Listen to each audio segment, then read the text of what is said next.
Alright, hi everyone. My name is Hamza and I'm an alcoholic. So I started NOFAP when I was about 17 and a half years old. I'm now just turned 23 in June, so it's been about 5 years, 5.5 years since I started. So in this video, I'm going to cover exactly how my transformation, my journey has been, why I started, what were the biggest and best things that I did to make this into a normal lifestyle for me, because I think that's the gold mine of NoFap. It's to reach a point where it doesn't feel like a full-time job where you're just thinking about it all the time. You just want it to be a natural part of your life where the relapses and the triggers don't stress you out, they don't make you anxious. And that's the point that I've reached. So if you stay till near the end of this video, I'll explain the biggest, most important factor to my NoFap success. But let's get started right from the beginning. What was it like when I was 17 or a little bit younger? Why did I feel the need to get onto NoFap? I think like most other guys, I had seen it talked about online and almost instantly could tell the benefits of it did seem real. To be completely honest, I was just a normal teenager. I was horny as hell. I wanted to sleep with girls, but I wasn't sleeping with girls. And so the same energy that I had, I was expelling just PMO, using porn instead. And this was pretty much a daily thing for all of my teenage years. And for a lot of days, a multi-daily thing. So, and I always just used to remember that straight after busting a nut, it wasn't good. It was like all of the fun had just went. Like the fun was the few seconds and then I just didn't feel good about myself. And when I started getting around 17, 18 years old, I actually wanted to really get girls. Like, I'm not afraid to say that. I know some guys are, but I'm not. Like, I really wanted to date. I really wanted a girlfriend. I really just wanted to, like, experience the casual hooking up environments. And I felt like every single time I was just busting by myself was just taking away from the potential experiences I could have. And so that was the biggest motivation I have. The biggest motivation I had was literally just, I wanted to use that same energy, that same drive to get real life girls. I was tired of these pixels on the screen. And so I started NoFap. I did a bit of research on Reddit and on YouTube. Back then there wasn't a whole lot of YouTube videos on this at all, but the Reddit community was there, just about had started, and a few people were talking about it, how to go about this NoFap, this no porn, PMO lifestyle. So I remember for a while I struggled. The most I'd ever get up to was 3 days. That was it. I kept on having to go back onto Reddit and then changing the streak. I had to keep on resetting that. And then it just occurred to me that you can't take away an addiction without giving something, without putting something else in, without making other changes. I didn't make any other changes other than wanting to do NoFap. And so I actually spent the time, and this is what I'd advise to anyone, spend the time analyzing your life. Why are you relapsing? Why are you even coming across these triggers? Because we know that the triggers, like seeing an Instagram model's picture or seeing something like a not safe for work post on Reddit, we know they come about. Why are you still seeing them? If all of this is about self-improvement and bettering your life, why are you still browsing Instagram so much? Are you genuinely getting some kind of benefit to your body, your strength, your business, your money, your mental health? No, absolutely not. Are you getting any kind of benefit from scrolling from Reddit? No, absolutely not. Yes, they have their benefits, but you can receive the benefits of these platforms by simply going onto them when you actually need them for that benefit. Like you need some kind of knowledge or education for something, you search for it on Reddit, but don't be scrolling just in your normal day. I didn't change any other behavior, I didn't change my environment, I didn't change the amount of scrolling that I did. So it used to feel so hard. 2-3 days max and I'd relapse over and over and over again. And that made me feel worse than before I started NoFap. So the first way that I made it work was to just stop my scrolling on Instagram and on Reddit. Firstly, I went onto Reddit, and on the account settings, you can just have it to hide the not safe for work posts. So I did that at first and it did work, but then I was just going on Instagram more, and I'd get into like a 3 hour like swiping of like Instagram hoes, pretty much Instagram thoughts, just going profile to profile and then checking the suggested profiles there and saving them and shit like that. And like I realized it wasn't good for me, and it, just because it's like a normal app that pretty much everyone uses my age and probably your age, doesn't mean that it's good to use and that we actually should be using it. All of the research that I was seeing back then was saying that social media is corruptive, that it does not provide many benefits at all. And all of the studies that were coming out were just showing that using social media, Facebook and Instagram, just was increasing everyone's negative mental health. And I didn't want that. I wanted to start making a positive change in my life. So I deleted the Instagram app and I deleted the Reddit app. And you know what? It didn't work. It didn't work. Deleting the apps doesn't do anything. I'm going to teach you something right now that I've learned through 4 years or 8 years of studying psychology, but also so much research and analysis and journaling into the what would you call, just addictions. In what is my biggest view of addictions is that blocking the addiction, throwing the addiction away, does not work. Deleting the apps doesn't work for someone who's addicted to fapping. Throwing away the junk food doesn't work for someone who's a binge eater. A fat person who's a binge eater throws away their junk food because they're like, oh no, I'm gonna make a change in my life. What happens? They go to the store and buy some more in 3 days. The alcoholic who throws away his beer, he's gonna quit now. He goes to the store and buys more. The smoker who scrunches up his cigarettes and throws them away buys more. Doing these things where you throw them away, you delete the apps, does nothing, because we are adults. We can go and get it again easily. So then I realized, well, not straight away, because obviously I deleted the apps, then I download them again and then relapse again so many times. But eventually I realized that no, I shouldn't delete the apps. I shouldn't even block the not safe for work content. It should be in front of me and I should not want to jack off. And the biggest factor that I will explain got me there. There was one major key difference that I started doing about a year ago that achieved this, to the point that I could see the most like best trigger that a girl who's exactly my type, who should be it should be like the motivation to jack off, and I wouldn't, because I could look at it and just not feel anything towards it. But firstly, did it work? My goal for NOFAP, as I just said, was to get girls. I didn't want to keep using the same energy that I was using for PMO, and instead have that to increase my desire and motivation and like the hunt for real women. Did it work? Yes, absolutely it did. When you deprive yourself of any kind of sexual action when you're a man and you've got like this tension inside of you, eventually you're going to release it. And now we're used to releasing it by ourselves. But if you fully stop doing that, if you fully stop this PMO, you're gonna have to find a woman to sleep with. And that's exactly what happened. The periods that I got onto NoFap, I just started approaching more girls. It's because it became a necessity instead of like a creepy desire. I feel like when you're one of those guys who just jack off all the time, the way you speak to girls is so much different. When you're on NoFap, I'm not gonna say like everyone says like, oh, girls can just tell. I don't really think that's true. I feel like you can tell. You've got a way more desire, and it's not one that's corrupted by your view of porn and of jacking off. And instead, it's just a real life. It's just a natural desire for intimacy with the opposite sex. And that is completely normal. It should be encouraged. It is encouraged, but obviously also is PMO. PMO is encouraged, and most of us got onto PMO instead of the real girls. The moment you give up one thing, you kind of need something else to fill it up. And of course, with something like this, our biggest desire of our lives, you're going to have to get it. So I started speaking to more people. I started becoming more confident. The few months or a year or so after NoFap, I suddenly made new friends, and I hadn't made like new friends from high school to college for literally about 4 or 5 years. And about a year into NoFap, then I made a completely new set of friends. And that set of friends also just got me into this social mood where like I was just talking to girls like it was normal.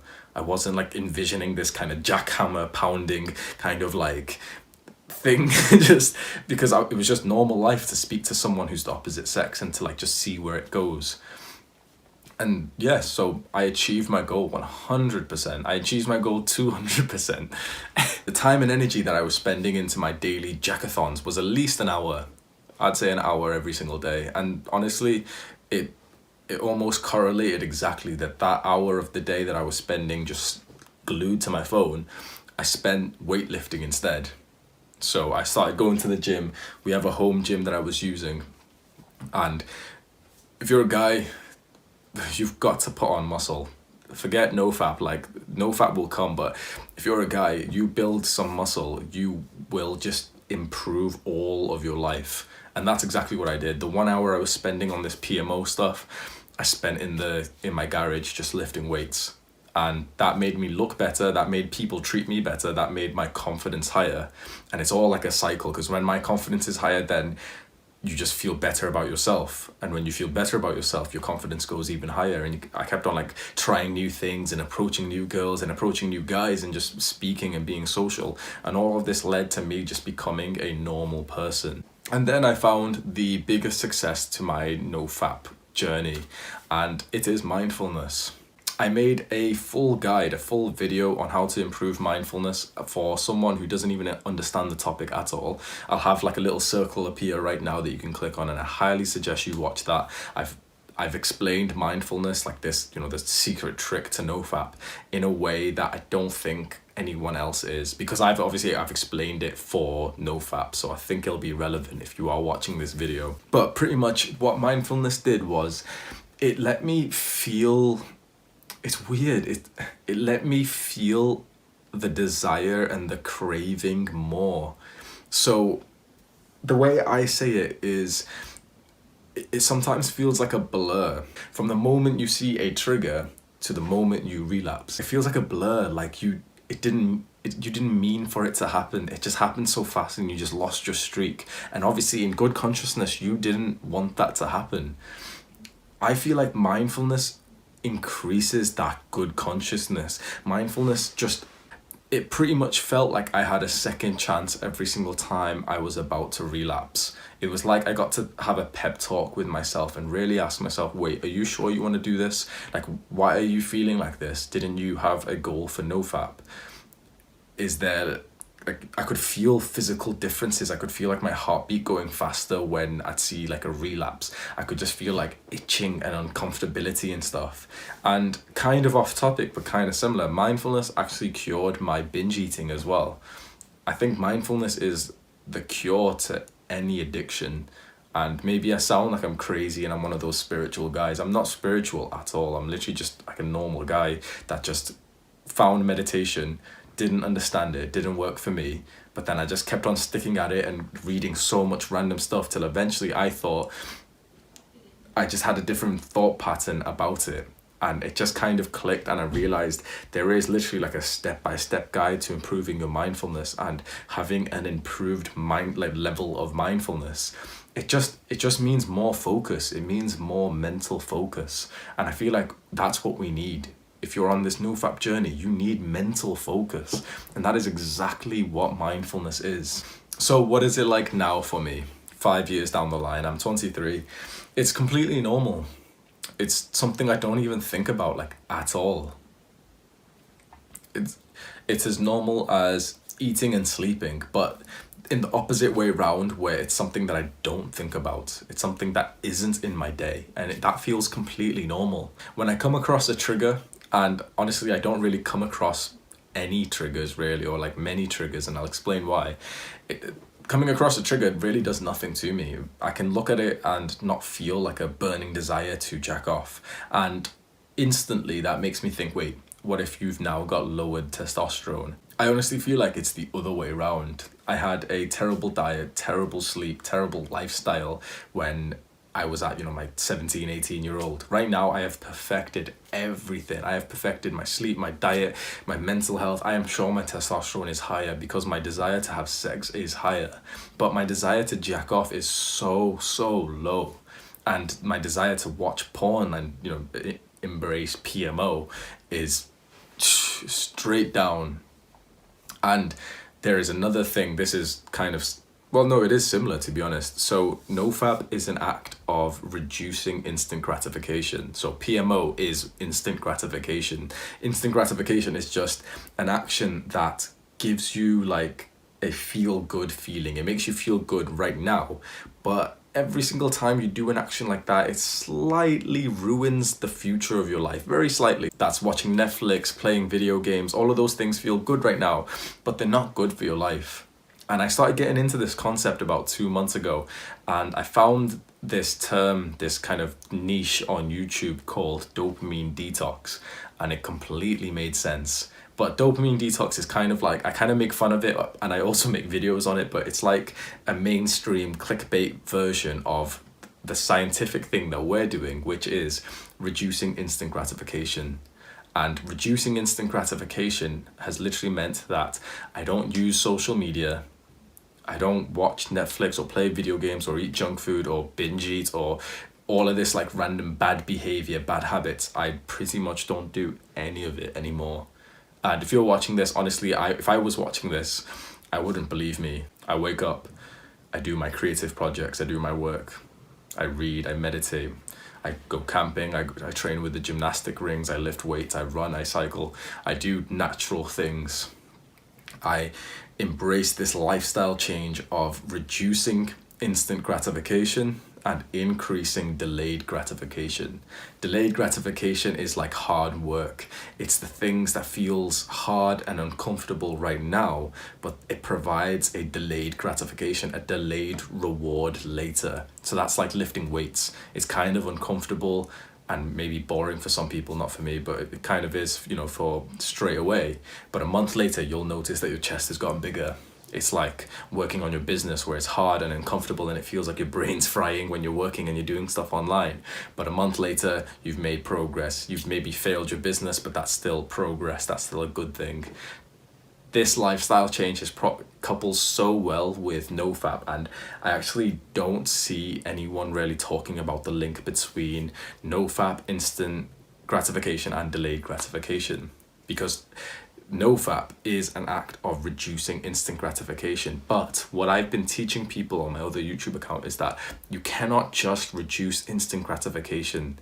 That's what I tried to do and I could barely get to 3 days. What you have to do is reduce instant gratification and increase delayed gratification.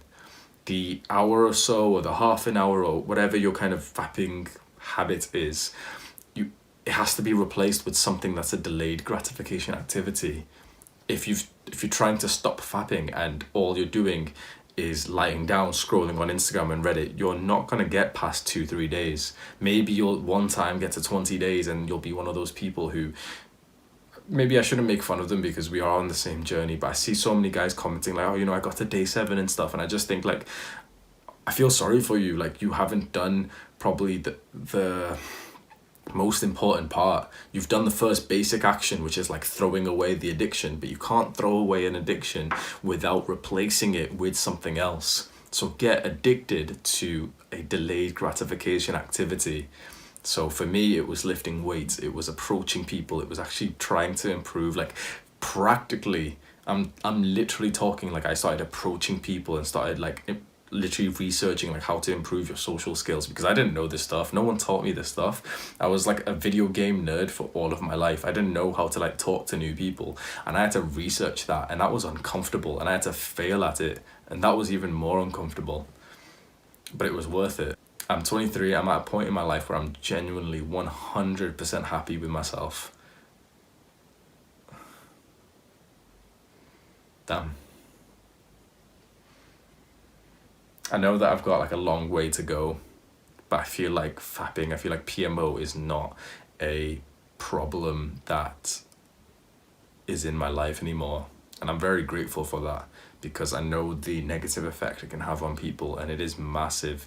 And I feel so grateful that it's not on me anymore. But that that's not like luck. I've been through the process. I've excreted the blood, sweat and tears. That's probably the wrong word to say, but I showed the blood, sweat and tears for this You've got to go through that uncomfortable action. It is not going to be easy. You have to do the hard work when you don't feel like it. And you have to make sure that a lot of the times you don't do the easy things when you feel like doing them. It's a twofold action: reduce instant gratification, increase delayed gratification. So I hope watching this video served any kind of benefit. I don't really know if anyone's going to be watching, and I probably doubt if anyone's going to be up to this point in the video. I feel like pretty much everyone would have clicked off, or my last video got literally 1 view and 1 like, and that was from me. So yeah, well, this is a new channel, but welcome to the channel anyway. This is Simp to Pimp. I'll be teaching the most valuable, the most concise, the most important self-improvement knowledge that I did, and I'm going to try and get you a transformation similar to mine. It took me 6 years in total, but I'm going to try and get you there in half the time. I really like the 80-20 rule, the Pareto principle. Is it the Pareto principle? Probably. Yeah, Pareto principle, whatever it is. It's just your 80% of results come from just 20% of actions. That means there's like 20% of like powerhouse, the most important things you can do get you most of the results. And after that, a whole bunch of things you do don't really get you that much. I want to teach you the most important things that I've learned so that you can just make fast, concise, efficient progress. And I really hope that if you are watching this, you've got this far into the video, you want to join me for that. Finally, I do have one other video on this channel right now. I've mentioned this already. It is the mindfulness framework. It is the concept that mindfulness is the one secret trick to NOFAP that I don't believe anyone is talking about right now. I'll have it up on screen right now. I highly suggest you check it out. I've went into a lot of detail in exactly how to improve your mindfulness and exactly how that will help your NOFAP journey. Take care.